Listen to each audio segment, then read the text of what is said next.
Bonjour à tous, et merci d'être là aujourd'hui. Je m'appelle Yves Le Grouillet, je suis directeur marketing d'IAdvise et je suis ravi de vous accueillir pour cette table ronde qui, je pense, va susciter pas mal de débats. Alors, ChatGPT va-t-il signer l'arrêt de bord de notre bon vieux site web? Bon, j'avoue, le titre, il est un petit peu provocateur, mais c'est une question qu'on se pose beaucoup. On se la pose pas mal en ce moment, on se la pose beaucoup, en tout cas tous les jours chez IAdvise, et on a pas mal de discussions sur le thème avec nos clients. Et pour cause, ça fait maintenant 2 mois, ouais, c'était fin septembre, qu'on peut acheter directement sur ChatGPT aux US sans jamais aller sur un seul site marchand. C'était la grosse annonce d'OpenAI de la rentrée. Et depuis, on a eu Walmart, PayPal qui ont rejoint le mouvement en annonçant des partenariats avec OpenAI. Bref, ça bouge très très fort dans l'e-commerce. Et du coup, pour débattre de ces actualités, j'ai la chance d'avoir 3 invités aujourd'hui qui vivent clairement cette transformation au quotidien, beaucoup plus que moi, je pense. On a Serge Miard du groupe SEB, le géant français du petit électroménager, comme on l'appelle souvent. Serge, tu veux nous dire 2 mots sur ce que tu fais chez Groupe SEB? Oui, aujourd'hui, j'ai en charge la satisfaction client. Donc, j'accompagne nos clients à l'échelle monde, avant, pendant et après l'achat. Et j'ai toujours travaillé dans le digital et plus particulièrement dernièrement sur la mise en place de la vente directe des intermédiaires auprès du consommateur. Et aujourd'hui, c'est un canal qui marche excellemment bien et sur lequel on investit fortement. Trop bien, bon, bah, e-commerce, satisfaction client, il y a de quoi faire avec la thématique du jour. On a également Saïd Golami, qui est responsable marketing digital chez Floram, spécialiste de cosmétiques bio et d'aromathérapie. Alors peut-être qu'il y en a certains ici qui ne connaissent pas Floram. Tu veux nous en dire un peu 2 mots sur la marque? Oui, bien sûr. Bonjour à toutes et à tous. Floram est une boîte cosmétique bio à Saint-Rémy-de-Provence. La marque elle a 35 ans aujourd'hui. On est spécialisé dans les actifs naturels et végétaux. Euh, Là, on a notre site internet et aussi on a une boutique à Saint-Rémy-de-Provence. Les produits de Floram sont connus pour leur pourcentage des ingrédients bio et naturels dans le marché, ce qui ça nous différencie énormément par rapport des autres marques produits dans le marché. Donc, si vous ne connaissez pas, je vous invite à regarder le site.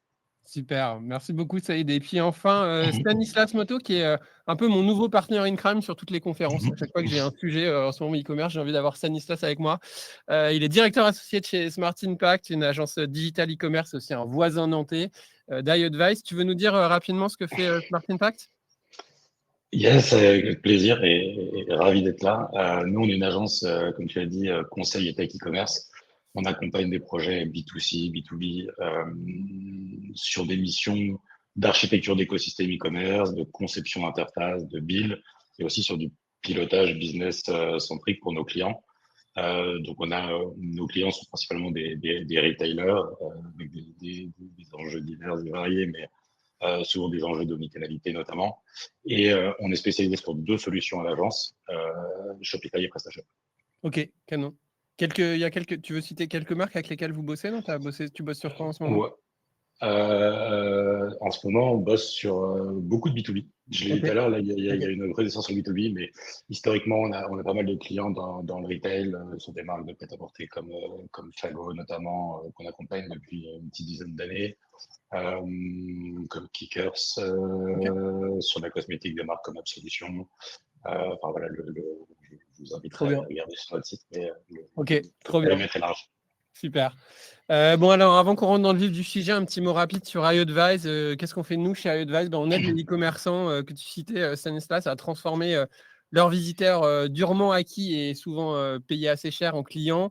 Comment on fait ça? On le fait grâce à un assistant shopping IA qui anticipe les questions des visiteurs, les aide à trouver le bon produit en leur recommandant les produits pertinents et puis les guide tout au long de leur parcours d'achat jusqu'à la conversion, jusqu'au checkout. Aujourd'hui, on accompagne un peu plus de 350 e-commerçants dans le monde et on génère plus d'1 milliard de revenus aujourd'hui avec notre assistant shopping IA. Et on a des taux d'incrément qui arrivent à atteindre jusqu'à 15% chez certains de nos clients. Et on a notamment la chance d'accompagner le groupe SEB. Donc, je demandais à mes équipes si je ne dis pas de bêtises. Serge, il me disait, on est maintenant en 7 pays avec près de 20 marques. Il y en a encore plusieurs à couvrir. Donc, la roadmap est bien chargée. Et puis, depuis très récemment, les équipes de Saïd chez Floram aussi, c'est tout nouveau. Voilà, on rentre dans le vif du sujet. Je redisais, septembre dernier, OpenAI fait du bruit petit tremblement de terre dans le monde de l'e-commerce, lancement de Instant Checkout, la possibilité d'acheter directement depuis ChatGPT sans jamais aller sur un site marchand. Alors, ma première question, elle est un peu directe, elle est un peu curieuse. Ça a été quoi votre réaction quand vous avez appris ça, quand on a vu cette petite vidéo un peu sympa là, d'OpenAI, vous êtes dit waouh, super opportunité, ou c'était plutôt panique à bâbord chez vous en interne? Je sais pas, Serge, tu veux commencer, toi, chez Oui. Groupe Web, ça a dû faire un peu de bruit. Ouais, écoute, on n'est pas, on est de plus en plus des intermédiaires avec le consommateur, mais on n'est pas des retailers au sens spécialiste type Fnac Darty, Amazon, etc. Donc, la première réaction, c'est ça arrive maintenant, c'est presque une surprise que ça arrive aussi tard. Ce qui est un peu paradoxal. À la fois, il y a un effet waouh, et à la fois, on pensait que ça arriverait beaucoup plus tôt, pour rien te cacher, dans le sens où l'impact qu'a eu ChatGPT lors de son lancement était tel, et il y a eu une telle adhésion en termes d'expérience, qu'on s'attendait à ce que ça arrive bien plus tôt, puisqu'il y a un aspect course à l'échalote, celui qui désintermédie, qui arrive le plus en amont possible. On l'a vu avec les moteurs de recherche, et aujourd'hui, finalement, les LLM se repositionnent encore en amont.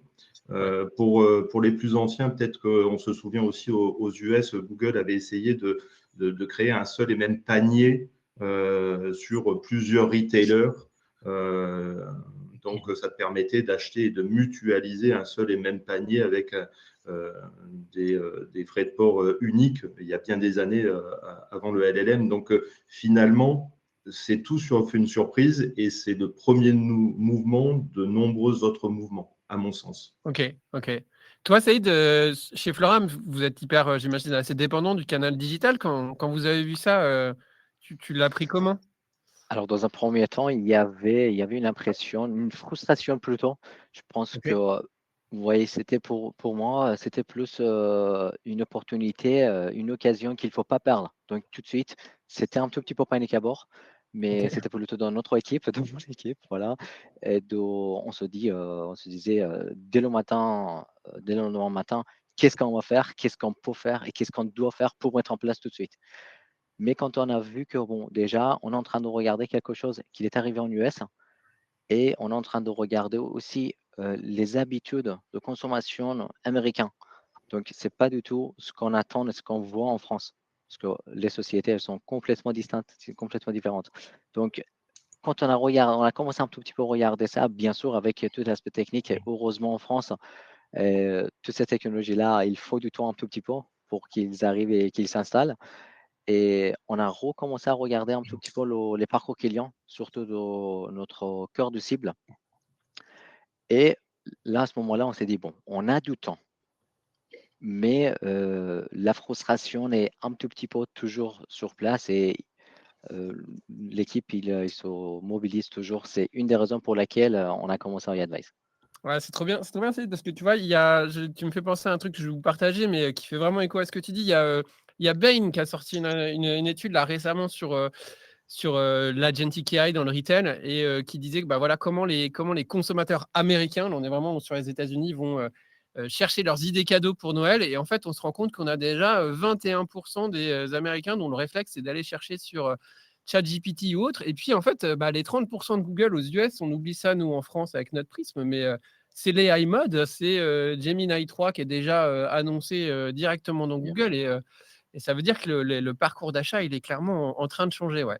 Et du coup, je sais pas, toi, Stan, ça va impacter directement ton business. Tu penses que tu vas encore faire des sites e-commerce dans 5 ans, ou que les gens ils vont aller acheter sur ChatGPT, Google AI, Perplexity? Là, on avait encore le chiffre de Shopify qui annonçait la x7 sur le trafic qui provient des LLM sur ses clients depuis le début de l'année. Tu vois ça comment? Je ne suis pas un oracle, mais globalement, à horizon 5 ans, je pense que T'es pas au effectivement, chômage? on aura. Non, je ne serai pas au chômage. Ça va forcément, et ça révolutionne déjà nos métiers depuis quelques temps, et ça nous oblige ça nous motive à nous adapter surtout. Mais globalement, je pense que ça va être, encore une fois, ce sera l'un et l'autre. C'est complémentaire. Et je me permets juste sur la question d'avant de donner aussi mon point de vue. Je promets qu'après, je respecte Ah, mais non, dans les respecte questions. pas. Mais globalement, nous, ça a été de la supra-excitation, parce que ce genre Ouais. d'annonces, même si on les anticipe, dans la demi-heure, tu peux être sûr que les VPN sont activés, qu'on va faire les tests. Et contrairement à ce que dit Serge, de l'autre côté, on ne s'est pas dit on s'est dit c'est tôt, parce qu'on voit les limites techniques. Et en fait, tu nous annonces ça, on voit très bien, on anticipe déjà les limites de cette expérience d'achat, et on se dit, putain, comment ça marche, comment ils font. Et du coup, l'envie et la curiosité, c'est d'aller voir, et finalement de se dire, je comprends ce que dit Saïd, c'est sur le marché US, mais c'est de se dire, OK, ça me rassure sur le fait que c'est pas prêt et qu'on a tout un tas de choses à faire pour bien anticiper les choses, pour que le jour où on sera tous ready, là, on est vraiment une expérience d'achat qui soit cool. Donc ouais, c'est excitation, geekerie forte sur les premiers instants, et après, on se met à réfléchir et comment on anticipe tout ça. Ok. Donc toi, ta vision, c'est vraiment aussi dans 5 ans, on va avoir les deux mondes qui cohabitent, quoi. Ce serait un peu comme on a Amazon qui cohabite aujourd'hui avec le D2C, on aura les À deux. ce stade, l'analyse qu'on en a, c'est que c'est un canal. Ouais. C'est un canal supplémentaire, et qui dit canal supplémentaire dit une opportunité de plus. Et en fait, c'est comme ça qu'on essaie de mener la réflexion et d'accompagner sur ce principe-là qu'on accompagne nos clients au quotidien. Ok. Et toi, Serge, vous le gérez comment du coup chez Groupe Seb, cette vision à 5 ans là, un peu sur la thématique Je pense que déjà, ça nous permet peut-être de nous recentrer sur nos basiques, c'est-à-dire que sur des aspects de contenu notamment, on s'aperçoit qu'on a déployé des efforts extrêmes pour faire cette fameuse PDP, Product Detail Page, alors qui réunit une foultitude d'informations et qui, en termes d'expérience conso, que ce soit chez nous ou ailleurs, est assez ennuyeuse en définitive, puisqu'on a des espèces de landing page qu'on scrolle, j'appelle ça des parchemins. Et en fait, on a besoin peut-être de 5-10% pour faire notre chose, sauf qu'on a tout à disposition. L'arrivée des LLM va nous permettre, de pouvoir rendre le shopping beaucoup plus fun et d'être vraiment accompagné, parce qu'aujourd'hui, c'est pas fun, on peut se le dire. Et sur quasiment tous les sites, il n'y a que quelques sites qui ont quelques produits iconiques, Apple ou quoi, où on peut avoir, parce qu'il y a un nombre de références limitées, parce qu'il y a une théâtralisation où ça peut être un peu plus fun. Sinon, c'est assez ennuyeux le shopping sur Internet. Donc, ces LLM viennent bousculer et peuvent rendre le shopping plus sympa en amont ou on-site aussi. Donc, se recentrer sur les basiques, ça veut dire produire des contenus certainement complémentaires, non visibles. Donc, ce qu'on est en train de définir et en train de discuter aujourd'hui, c'est finalement la Product Detail Page. Il y a la partie visible et la partie invisible, qui est une opportunité avec le conversationnel. Donc, demain, nos Content Factory vont produire des contenus qui vont displayer de fait pour tout le monde. Alors, certes, il y avait déjà un peu de personnalisation, mais franchement, moi, je ne suis pas du tout convaincu des éléments de personnalisation jusqu'alors, qui étaient vraiment sur des segments ou de manière assez globale. Demain, avec CETEC, on arrive dans de l'hyper-personnalisation et on pourra mettre à disposition des informations qui vont toucher la longue traîne. C'est quoi les substances des matériaux où est-ce qu'ils sont produits, des questions vraiment side qui vont concerner peut-être 2% d'un segment d'un côté, 2% de l'autre, mais qui vont nous permettre de répondre excellemment à tous les questionnements que peuvent avoir des consommateurs à terme. Donc, le contenu et l'enrichissement sur nos produits, sur notre écosystème, très clairement, c'est un besoin extrêmement fort qui devrait enrichir l'expérience conso. Je rebondis aussi sur ce que disait Saïd. Il y a les habitudes et puis il y a l'expérience conso. Faire un check-out, si j'achète du béton ou du ciment et que je considère que c'est un produit de commodité, il n'y a pas de problème. À court terme, aller acheter des choses qui sont vraiment spécifiques demanderont une validation amont ou aval auprès de l'agent parce que entre un sac de telle marque ou de telle marque, c'est pas tout à fait la même chose. Donc, il y a aussi l'effet d'annonce qui est smart et après, il y a la réalité de l'expérience consommateur, quoi. Si j'achète à la limite une éponge ou un liquide vaisselle, OK, Mais entre deux vêtements, Ouais. entre deux marques de sacs ou quoi, on ne parle pas de la même chose, quoi. Ouais, c'est un peu un des chiffres aussi marquants là. L'étude de Bain dont je parlais juste avant, qui est sortie avant-hier là. Ils ont demandé, pareil à des consommateurs américains, est-ce qu'ils font confiance à l'IA ou pas pour acheter, et est-ce qu'ils font plus confiance à un assistant shopping IA sur un site retailer comme Amazon à Rufus, comme Groupe Seb à iAdvise, ou les plateformes comme ChatGPT. On voit clairement la différence, c'est-à-dire qu'il y a une différence de confiance entre les deux qui est assez dingue, quoi. Et ça montre, ça montre vraiment cet écart qu'on a encore entre, bah oui, peut-être que, comme tu disais, pour acheter un sac de ciment, j'ai pas trop besoin de me poser 12 000 questions, mais est-ce que je ferais confiance à ChatGPT pour aller acheter un produit à une plus forte valeur ajoutée avec une vraie expérience? C'est un grand écart. Mais j'aime bien aussi le point là que tu dis de cette expérience de la PDP. En fait, c'est vrai que quand on compare ce qu'on fait au quotidien sur ChatGPT ou n'importe quelle IA et comment on achète en ligne, l'écart, il est assez dingue, quoi. Toi, Saïd, chez Floram, là, on parle un peu de ces gens qui cherchent qui commencent un peu leur parcours d'achat sur ChatGPT, etc. Est-ce que tu vois des impacts? Vous avez vraiment du trafic qui vient de ces solutions-là aujourd'hui, ou c'est encore trop tôt? Il y a des trucs que tu as mis concrètement en place aujourd'hui pour répondre à ça?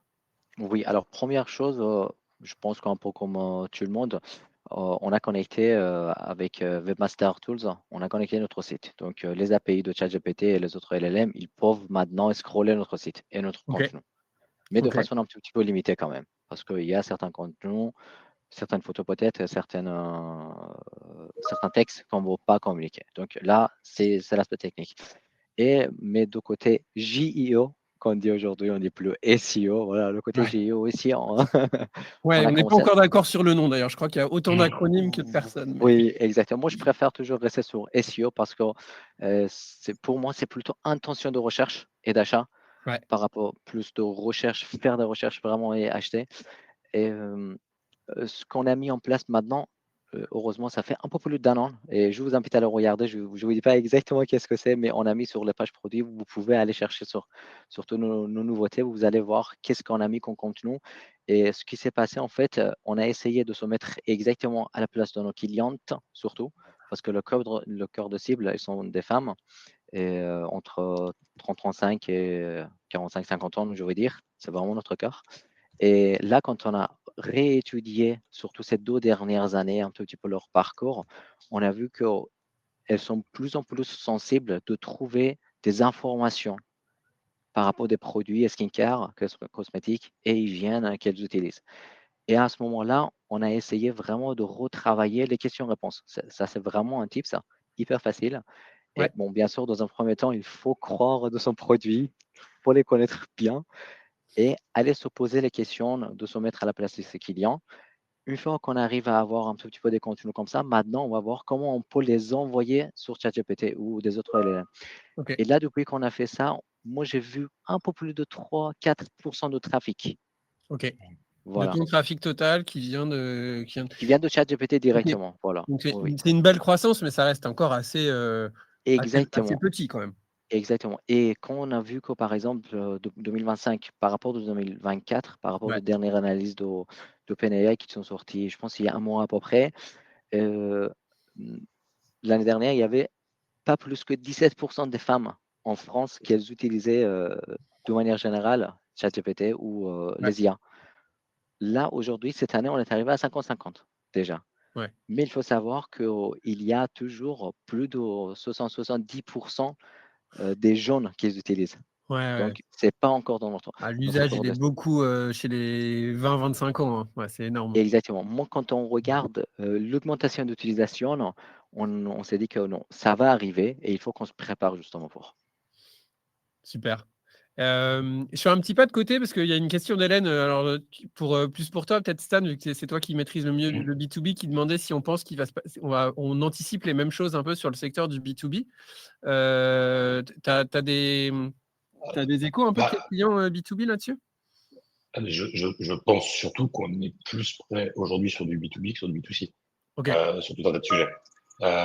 Pour la simple et bonne raison que, en fait, par rapport à ce que disait Serge tout à l'heure, plus la technicité d'un produit est avancée, et ce qu'on va retrouver souvent dans le B2B, plus ces éléments de recherche. Aujourd'hui, encore une fois, la réalité des LLM au global et de l'agentique, c'est que sur la recherche et la comparaison, c'est au niveau. Après, c'est l'histoire de contenu qu'on met à disposition, mais globalement, on a les bons outils. Ce qui pêche, et ce qu'on a dit en intro, c'est l'étape d'achat, l'étape d'achat autonome, qui aujourd'hui, globalement, est perfectible. Et tous ces éléments de recherche et de comparaison, ça peut s'adresser d'autant plus à des projets B2B qui vont avoir des catalogues avec plus de spécificité. J'ai un exemple dans l'industrie où, oui, clairement, c'est un avantage. Même si les comportements d'achat ne sont pas les mêmes que dans le B2C, en tous les cas, sur ces premières étapes, c'est des gains de temps et des process qui sont bien plus performants. Canon. Merci beaucoup, messieurs. Je fais un petit changement complet de sujet, mais il y a un petit phénomène qui m'a beaucoup fait marrer chez nos géants du web. On a eu la petite guerre Amazon Perplexity.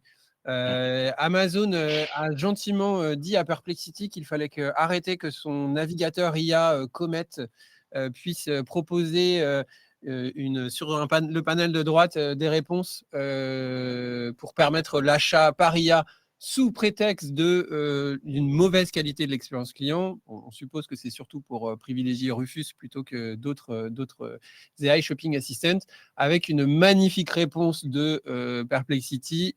Bullying is not innovation. Grosse ambiance dans la Silicon Valley.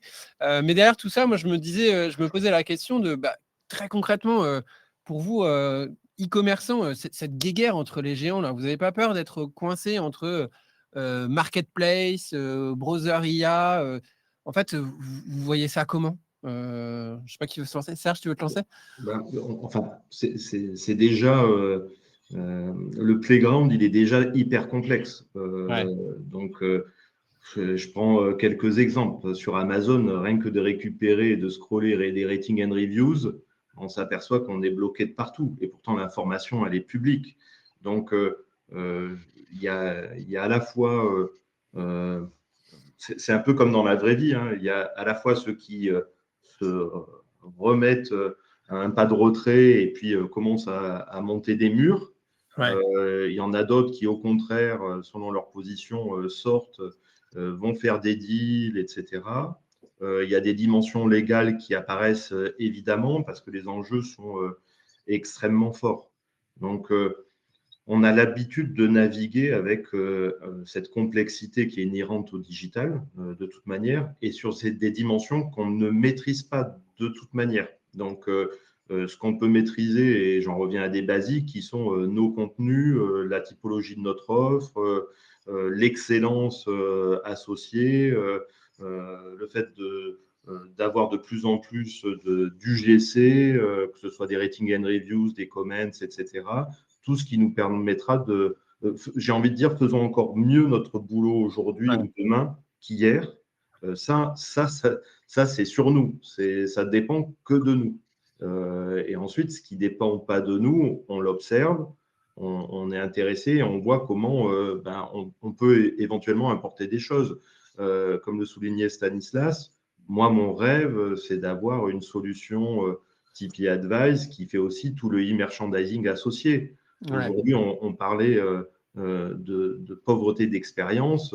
Il n'y a qu'à utiliser un moteur de recherche dans un site pour voir ce qui recrache. On n'a qu'à utiliser des facettes pour voir qu'une fois sur deux, il manque des choses.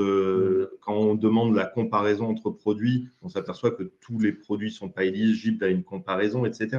Et pour autant, c'est des choses qui sont pré-paramétrées, etc. Demain, si le chat devient au-delà d'un checkout possible, automatique checkout, un élément d'e-merchandising qui rend beaucoup plus fun l'e-shop assistant. Je sais pas, va chez Darty et avec 0 vendeur et tout seul. Tu vois plein d'appareils partout avec 3 informations chacun. Si tu ne connais pas le sujet, si c'est un produit un peu avancé, c'est compliqué. Je reçois et je n'achète pas. Voilà, donc, avoir un personal assistant de toute manière, d'un point de vue consommateur, et au final, c'est le consommateur qui aura raison, ça sera une avancée. Comment ça va se faire? Est-ce que on est un village où tout est transparent et tout le monde invite tout le monde chez soi? J'y crois absolument pas. Donc, il va y avoir des écosystèmes qui se créent, très clairement. Voilà, super clair. C'est chez toi, Saïd, c'est un peu la même vision là sur tous ces mouvements et tout. J'imagine en plus pour Floram, vous devez être assez. Enfin, le direct to consumer online, ça doit être une grosse part de votre business. Tu t'approches ça comment? Oui, tout à fait. Bon, en fait, moi, ce que je regarde dans un premier temps, c'est un tout petit peu comme l'histoire d'arrivée des réseaux sociaux. Je ne sais pas si vous vous rappelez ou pas, dès les premiers jours, par exemple, quand Facebook il est arrivé, Twitter il était déjà là un tout petit peu. On avait d'autres messengers qu'ils voulaient changer un tout petit peu, de revenir comme un réseau social. Mais après, c'était enfin les consommateurs qui ont décidé le futur de la plateforme. Et moi, je pense que pour l'instant, bien sûr, c'est la guerre parce que tout le monde, surtout par exemple Amazon, il veut des chiffres. Là, on sait parfaitement qu'est-ce qu'ils cherchent chez Amazon. Mais aujourd'hui, ils ont fermé sur Perplexity, sur Atlas de ChatGPT et tout ça pour bien sûr mettre en avant Rufus. Mais si demain, les utilisateurs préfèrent aller chercher d'abord les informations sur ChatGPT, avec Atlas par exemple, moi je pense que Amazon il va ouvrir encore parce qu'il va voir qu'il y aura des chiffres et c'est ce qu'ils vont.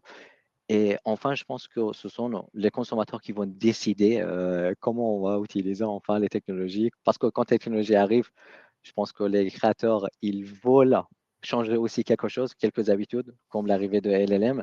Mais je pense que c'était pas, par exemple, peut-être c'était pas prévu d'avoir instant checkout. Aussitôt, peut-être c'était pour d'autres choses. Ah, Voilà. puis ce que Amazon se permet de faire, pas grand monde peut le faire aussi quand même. Hein. C'est un acteur à part. Exactement, ouais. Super. Il y a, je voyais une question dans le chat qui rejoint un peu ce que tu mentionnais, Serge, de Fabrice qui demande si est-ce que tu penses que les IA peuvent remplacer toute la partie système de comparaison de produits et de recherche qui est aujourd'hui un format un peu rigide. Est-ce que tu penses que c'est vers ça qu'on va aller, un peu une fusion des deux expériences? Pour ma part, j'en suis intimement convaincu. C'est-à-dire que l'intelligence du système, il faut juste lui donner à manger, entre guillemets. C'est-à-dire que sinon, c'est cheat in, cheat out. Hein, et c'est pour ça aussi, peut-être que dans le premier run de ChatGPT, il y a une expérience consommateur. Il n'y a que ma grand-mère qui ne l'utilisait pas, lors du fameux Noël. Mais au-delà de ça, c'est la qualité de l'information en sortie qui fait que tu crois ou tu crois pas. Je fais référence notamment à ton étude. Quand on utilise aussi des bots chez nous, c'est la même chose. C'est-à-dire que le consommateur pense que le LLM il est intelligent par essence, par l'opération du Saint-Esprit. Ce n'est pas du tout le cas. Il faut lui donner à manger. Ça demande de la rigueur, ça demande des investissements, ça demande des investissements importants, ne serait-ce que maintenir des prix de manière dynamique ou de la disponibilité de produits de manière dynamique pour lui faire prendre conscience et orienter le consommateur là où il y a de la dispo produit. Ça a l'air de rien, mais à l'ère d'aujourd'hui, la dispo produit, on la renouvelle plusieurs fois par jour. Donc, ça veut dire que si on veut que le bot il soit smart, il faut lui donner l'information. Sinon, il y a une incohérence entre ce qu'on display sur nos sites et l'intelligence du bot. Donc, est-ce qu'on va vers ça? J'en suis totalement convaincu. Et si on ne le fait pas, il faudra m'expliquer pourquoi. Mais ça, encore une fois, ça va dépendre de la data, le knowledge, les contenus sont clés pour que le bot, de manière naturelle, ou lorsqu'il rentre dans du décisionnel basé sur un certain nombre de workflows, un certain nombre de data, ça va nous obliger à avoir des écosystèmes qui se rapprochent de 99,9% de vérité. Sinon, ça ne sera pas fiable et il sera incapable d'accompagner le consommateur comme un être humain en live. Ouais, ok, canon. Et toi, Stanislas, tu en accompagnes des dizaines, des e-commerçants, des retailers. Tu vois une différence d'approche entre tes clients face à ces enjeux ou il y a un peu un consensus aujourd'hui? Honnêtement, il y a forcément beaucoup de questionnements, Ouais. mais il y a surtout une volonté commune de ne pas subir. Et en tout cas, nous qu'on impulse, mais globalement, que je ressens chez tous mes clients. Et c'est de voir ces enjeux comme des opportunités. Donc oui, on est challengé, mais en fait, c'est hyper mouvant. Et pour faire le lien avec la question d'avant, je pense qu'il ne faut pas minimiser la capacité d'adaptation et de résilience des e-commerçants. Encore une fois, c'est un élément de plus à prendre en compte. C'est des opportunités, c'est des nouveaux canaux, mais globalement, ils sont déjà dans des environnements qui sont ultra mouvants et sur lesquels les règles changent très vite. Donc pour moi, là-dessus, c'est plutôt de se dire qu'on élargit le périmètre et puis on va apprendre, on fera des choix d'usage, des choix de performance, parce que, in fine, ce qui compte toujours, c'est la performance, j'allais dire, le ROI de toutes tes actions. Ouais. Donc, globalement, les acteurs qui vont rester, qui vont émerger demain, seront tous jugés sur l'expérience, certes, mais in fine, pour un marchand, sur sa capacité à créer de la valeur. Et ça, là-dessus, j'allais dire, c'est peut-être même un des plus gros enjeux qu'on a côté agence, c'est la mesure. Comment Ouais, on comment se tu fait, le prouves? comment on prouve. Ouais, c'est ça. Ouais, carrément. Ça, c'est marrant, ça rejoint là. Je voyais une question dans le chat de Jean-Florent qui demande c'est quoi le taux de conversion qu'on a sur une solution d'IA, sur un site e-commerce? Est-ce que ça marche aussi sur des produits avec un peu moins techniques ou plus faciles? Je sais pas, Serge, t'as des chiffres toi de ton côté que tu veux partager? On en a J'ai côté des chiffres, oui. Est-ce que je les partagerai? Non. Et Non. je préférerais que tu fasses la moyenne de tes 350 e-commerçants pour Ouais, être ouais, très clair. Ce qu'on peut dire, c'est que, on le mesure, c'est-à-dire que oui, on regarde l'usage du bot versus une transfo à horizon. Alors, ça dépend, hein, ça peut être sous 24 heures, 48 heures, enfin, comme vous voulez. Donc, ça, on le suit. Je parlerai moins de taux de conversion que. Il y a toujours, est-ce que c'est une attribution ou une contribution? Mhm. Est-ce que si j'utilise le bot, j'aurais quand même acheté Le ou est-ce fameux que, débat. et qu'ils me répondent bien ou pas, j'achète quand même. Mm. Donc, on ne peut pas dire que c'est que grâce au bot qu'il y a une conversion. Ce qu'on peut dire, c'est que on voit un taux de conversion et on isole le taux de conversion lié à l'usage du bot. Et quand on compare ce taux de conversion versus le taux de conversion moyen du site, il est au-dessus, Dieu merci. Donc, c'est ce qu'on observe. Par contre, pour vraiment isoler entre un acheteur qui n'aurait pas acheté et il a la réponse et il achète, ça, c'est un peu plus touchy. Ça nécessite de l'A/B test. Ouais. Donc, peut se faire de manière isolée, mais pas vraiment en continu. En tout cas, aujourd'hui, je ne vois pas bien comment le faire, très clairement. Donc, en tout cas, mieux tu réponds à une sollicitation du consommateur, plus tu as de chances de transformer. On a l'habitude de dire que ceux qui sont déjà très chauds, ils le sont encore plus. Ceux qui sont chauds deviennent très chauds. Ceux qui sont tièdes, ils deviennent chauds, et ainsi de suite. Donc, normalement, il y a une montée, si le bot fait bien son boulot, pour mieux convaincre.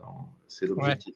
Et sur le point des produits, en fait, plus les enjeux financiers sont importants, plus on prend du temps pour étudier l'achat. Et parfois, on le voit dans certains cas, on a des produits, nous, où c'est notamment un couple qui prend le temps de regarder dans son parcours d'achat. Donc, des fois, ils sont deux, j'ai envie de dire.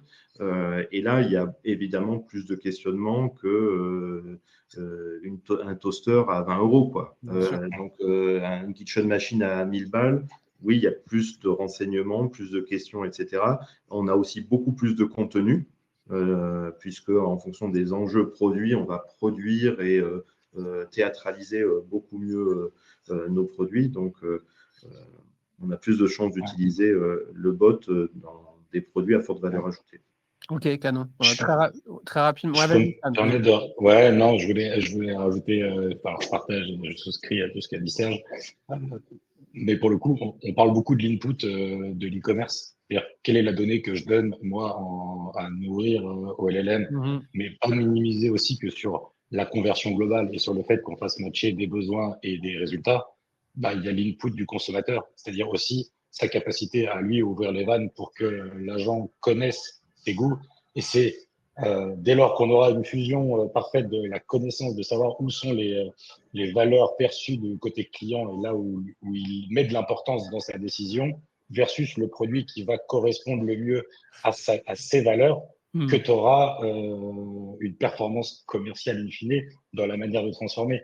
Et là, je voulais rééquilibrer parce que c'est vrai qu'on a toujours la vision côté qui fait flipper tout le monde de qu'est-ce que je dois faire pour y arriver. Mais globalement, c'est aussi l'appétence de chacun à consolider et à ouvrir aussi, plus que consolider d'ailleurs, mais à donner accès à ces informations pour que les outils se perfectionnent, quoi. Ouais, je vais pas rentrer dans un grand pitch d'IoTWise, mais pour donner quelques chiffres, quand on fait des A/B tests avec nos clients aujourd'hui, on arrive assez fréquemment entre 10 à 15% d'incrément pur, porté par une hausse du chiffre d'affaires, aussi une hausse du panier moyen grâce à l'amélioration de la qualité des recos. Ça marche évidemment très bien sur des paniers élevés. Ça marche aussi bien sur des paniers un peu plus faibles, avec des questions peut-être un peu moins savantes, mais tout aussi importantes, même sur des questions qui sont des choses qu'on entend souvent sur le délai de livraison, la politique de retour du produit, etc.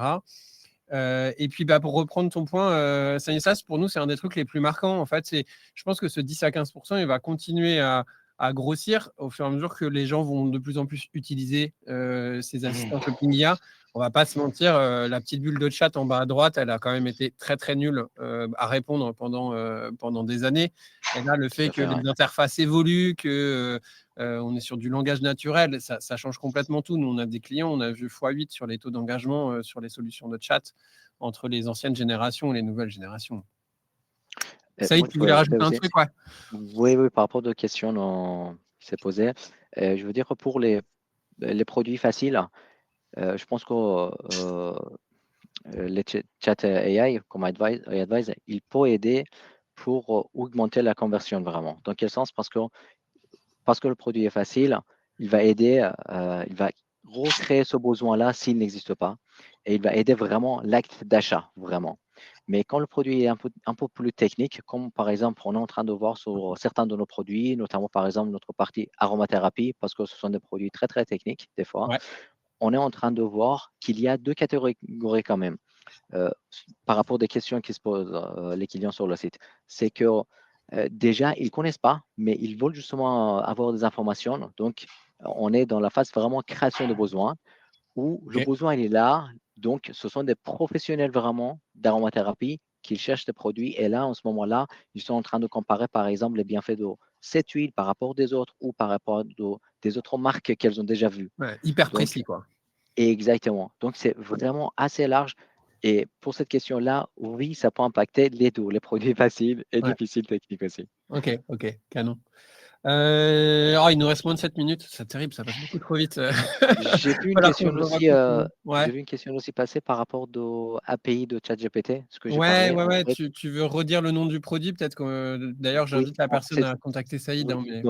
Oui, c'est dans un premier temps, je pense que c'est Christelle qui a posé cette question. Ouais. En fait, pour commencer, c'est hyper facile. Il faut aller dans l'outil Index Now de Bing Webmaster. Je ne sais pas, vous connaissez ou pas. C'est un peu équivalent de Google Search Console chez Bing, chez Microsoft. Il faut créer un compte, vous connectez votre site et après, il y a l'outil Index Now. Il va connecter tout l'environnement de Microsoft, Search, Bing, moteur de recherche, et aussi ChatGPT. Il ne vous dit pas directement, mais c'est avec cet outil-là aujourd'hui la seule solution qu'on peut connecter à notre site. Voilà. Ok, super. Merci beaucoup, Saïd, pour le petit tips.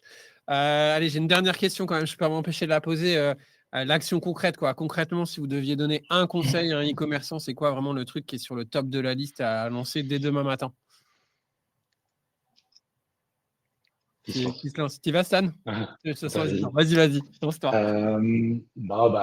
C'est un conseil de plein de conseils. En fait, c'est structurer son écosystème et ses data, exposer vos catalogues produits via des API structurés et commencer à anticiper les permissions pour la création de paniers et de commandes via API. Tout à l'heure, Serge l'a dit sur la fiabilité d'avoir la vision sur les stocks. Mais demain, tu peux aussi avoir des endpoints sur l'estimateur de la livraison parce que ça va être un critère de poids hyper important dans la décision d'y aller ou pas. Donc, en fait, tu as un champ des possibles. Donc, c'est se mettre en ordre de marche pour tout ça. Mais je vais défendre ma paroisse aussi. Et ce que je disais en amont, c'est concentrez-vous aussi sur vos sites. C'est-à-dire que globalement, préparer son site pour que aussi les LM aient accès aux infos, ça c'est une chose. Mais adapter ses contenus pour miser sur votre image de marque, sur l'expérience client, la feed, la réassurance, tout ce qu'aujourd'hui un LLM ne fera pas à votre place. Et encore une fois, ça peut être un super moyen pour conquérir des nouveaux clients. Mais derrière, j'insiste sur cette notion de fidélisation. C'est le client qui est convaincu une fois, il reviendra chez vous et c'est à vous de travailler tous ces process d'expérience d'achat sur lesquels vous travaillez déjà aujourd'hui. Donc, voyez ça comme des canaux complémentaires et surtout pas en laisser tomber un, quoi. Ok, canon. Serge? Deux dimensions. Je souscris à la palette de ce qu'il faut faire et de ce qu'a mentionné Stanislas. Pour reprendre ton accroche ChatGPT, la fin des sites e-commerce, je dirais la fin des sites e-commerce tels qu'on les connaît. En fait, c'est ça que ça veut dire. Donc, ça devrait être beaucoup plus intéressant, nice pour tout le monde. Parce que la complexité, on adore ça aussi, parce que ça nous fait réfléchir et ça nous permet d'avoir de faire des choses. Le consommateur doit être gagnant dans l'expérience en tant que tel. Donc ça, c'est top. Après, il va falloir travailler à la fois beaucoup plus sur, en ce qui nous concerne, nos marques. C'est-à-dire que le besoin de faire ressortir nos marques comme la notoriété associée et la valeur ajoutée perçue par nos consommateurs, ça veut dire que plus qu'hier, il va falloir aussi se recentrer pour que nos marques émergent de fait et qu'on soit présent à la fois d'abord à travers nos produits, mais surtout aussi dans les réseaux d'influence, le média, le hors-média, qu'on soit encore plus présent pour que finalement on emporte l'adhésion du conso et qu'ils disent je ne veux pas acheter un blender, je vais acheter un blender Moulinex, quoi. Ouais. Je ne veux pas acheter une poêle, je vais acheter une Tefal. Voilà, donc on doit aussi retravailler l'appeling de nos marques, quoi, pour en faire un facteur différenciant. C'est le plus important, en fait. Et que ce ne soit pas que la tech qui arbitre les choses. On ne vend pas des sacs de ciment, quoi, autrement. Ouais, je comprends carrément.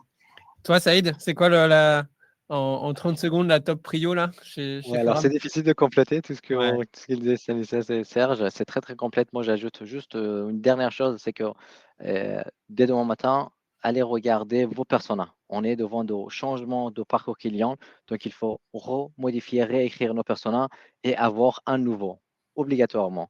Un persona, une personne par rapport à nos produits, notre cible, qu'ils utilisent ChatGPT ou les LLM. Et bien sûr, ici, vous pouvez essayer un assistant AI sur votre site un tout petit peu pour voir comment ça marche, pour déterminer et se préparer pour demain. Trop bien. Merci beaucoup, Saïd. Alors, un immense merci à vous trois pour ce super échange. Bon, je crois que la conclusion, ChatGPT, fin des sites e-commerce, sont clairement non, mais c'est clairement le début aussi d'une nouvelle ère, ça, il n'y a pas de doute. Ce que je retiens de ce qu'on s'est dit, c'est qu'on a forcément des visions un peu différentes sur le quand et le comment, mais il y a une chose qui est sûre, c'est que ça arrive. Moi, mon conseil, c'est mettez-vous en mouvement. Il n'y a pas besoin d'avoir toutes les réponses pour commencer pas besoin d'être certain pour commencer à tester, expérimenter, apprendre. Voilà, comme le disait Saïd, tester d'intégrer l'IA dans vos parcours clients, optimiser vos données produits, garbage in, garbage out, et puis tester des nouvelles expériences conversationnelles à l'image de ce que les consommateurs utilisent. Si vous souhaitez en discuter, échanger sur la situation, on sera ravis de continuer la conversation après ce webinaire. Donc, vous n'hésitez pas, si vous êtes intéressé, à me contacter directement sur LinkedIn. Ce sera un vrai plaisir d'échanger avec vous. Je pense pouvoir dire aussi que, au nom de Serge, Saïd et Stanislas, si vous voulez en savoir plus sur leur quotidien, l'agence Martin Bach, vous n'hésitez pas. Pour mon côté, je serai à Tech for Retail lundi et mardi prochain, si vous voulez qu'on se croise. On a notamment une keynote sur les 10 chiffres marquants du commerce agentique le lundi à 13h55, c'est précis, en salle 4, si vous voulez rebalayer un petit peu et aller creuser tous les chiffres qu'on a mentionnés aujourd'hui et plus encore. Et puis, si vous voulez voir la solution iAdvice de façon super concrète, on a Lila chez nous qui a enregistré un super webinaire lundi dernier. Le replay est disponible. Je pense que l'équipe va vous mettre ça dans le chat immédiatement.